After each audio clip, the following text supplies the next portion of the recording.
refilling a water pitcher, but the digs didn't stop. Margaret moved to another circle of guests and spoke just loud enough for me to hear. "Remember when Claire skipped Ethan's birthday for a spa trip?" she said, all fake surprise. Several people looked my way, eyebrows raised. That was the trigger. I had never missed Ethan's birthday. I caught Julia's eye across the room and gave a small nod. She set down her drink, pulled the adapter from her tote, and moved toward the speaker system near the wall. While relatives lined up for the buffet, she connected the Bluetooth and tested the volume with a short chime. No one noticed over the chatter. I stepped to the center of the room and waited until a few people turned to see why the music stopped. Conversation softened to a hush. "I want to share a few family memories," I said, my voice even. That single line carried enough curiosity to hold the room. The first clip played through the speakers. Margaret's voice from a brunch 3 weeks earlier. "Claire is a life failure we have to cover for," she said on the recording, her tone sharp and unmistakable. The room froze. Aunts and uncles glanced at each other, neighbors stiffened in their seats. Margaret stood near the dessert table, smile frozen as if she couldn't decide whether to laugh or protest. Before anyone spoke, the second clip rolled. Dennis's voice joined Margaret's as they joked about Ethan's weak career choices and how they'd have to keep him close to control his future. Across the room, Ethan's face drained of color. He looked at me, then at them, as if a curtain had been pulled back. Murmurs rippled through the crowd. One aunt covered her mouth. Another whispered something to her husband. No one laughed. The third clip cut through the whispers.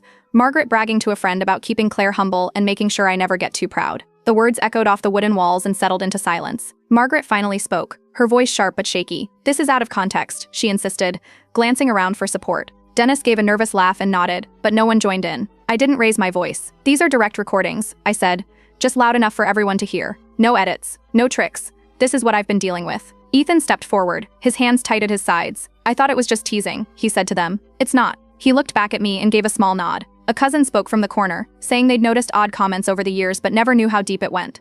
Another relative murmured agreement. Dennis lowered his eyes and stayed silent. Margaret's shoulders stiffened, then she turned and walked toward the exit. A door opened and closed with a loud click. The room stayed quiet until someone exhaled hard. Conversation started again in low tones. A few relatives came to my side, offering small words of support. Others stayed back, unsure what to do. Neighbors who once praised my parents gathered their coats, exchanging uneasy looks. Julia unplugged the adapter and slipped it back into her tote without a word. I thanked the guests who stayed near, keeping my voice steady. Across the hall, Ethan stood still, staring at the door where Margaret had gone. The reunion didn't end immediately. People drifted into smaller groups, talking in quiet voices. Some helped themselves to dessert as if normal routine might return. But the perfect image my parents had built was gone.